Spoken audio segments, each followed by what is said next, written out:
Time-travelling aliens? Check. Zany characters? Check.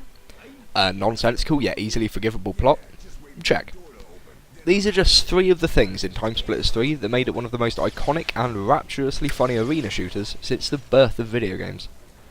I'm Ollie Kirk with RetroBug, and I'll be taking you back in time to the days of RPG-wielding monkeys and zombies brandishing shotguns.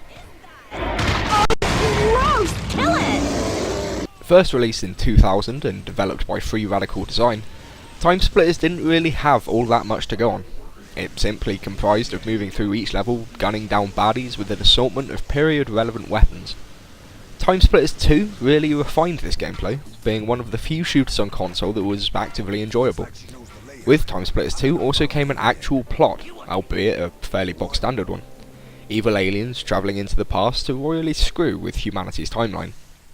This placed you in the shoes of red-eyed slaphead Sergeant Cortez, who followed them to each destination, foiling their plans and stealing the time crystals back. But this video isn't about the first 2 installments of the series. Instead, we're focusing on TimeSplitters 3. Admittedly, the final game in the series is probably the worst time for you to find your niche, but TimeSplitters 3 did it so well, it's easily excusable. The third game begins a few hours after the second ends, with Cortez travelling back to Earth with time crystals in hand, rushing to get home before the TimeSplitter aliens overrun the rebel base. Before you even get to control Cortez, it becomes abundantly clear that the atmosphere of this game is a great leap from that of the second. While TimeSplitters 2 was a serious telling of the horrors of alien invaders bent on the destruction of humanity, TimeSplitters 3 decided to take a light-hearted approach, with the script packed chock full of wisecracks, referential humour and subtle digs at real-world events. Cortez, this is hardly the time. This ultimately ends up being for the betterment of the series, as the quick-witted humour and snarky jokes suit the mood and plot far more than gritty realism ever could. Ew, that is gross.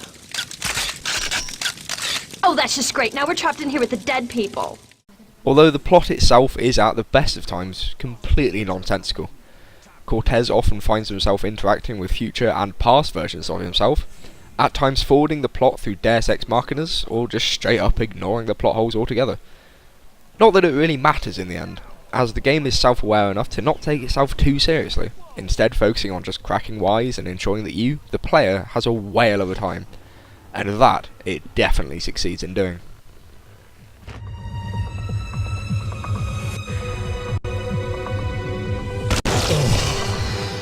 So you finish the story, watch its rather abrupt ending, and get booted back to the main menu. So that's it, right? Wrong. As it turns out, most of the enjoyment you can find in TimeSplitters 3 does not come from the story mode, despite it being an intensely enjoyable experience. Instead, you'll find yourself spending most of your time in the arcade and challenge modes, competing to beat your high scores and challenge your friends. The arcade itself is fairly straightforward. It gives you an objective, a medal requisite, and sends you on your way. Each game in itself is an absolute joy to play, if not horribly frustrating at times. From massacring undead monkeys with a double-barrel shotgun, to exploding rotting cow carcasses with a dart gun, to going head-to-head with bots in a rocket-fueled slaughterfest. There is certainly enough included in the mode to really keep you entertained for hours on end. You might be wondering, aside from having fun, what the point of this is. Why spend hours upon hours playing mini-games to achieve a medal that no one will see or applaud you for? Well, this is where TimeSplitters' multiplayer arena aspect really comes into its element.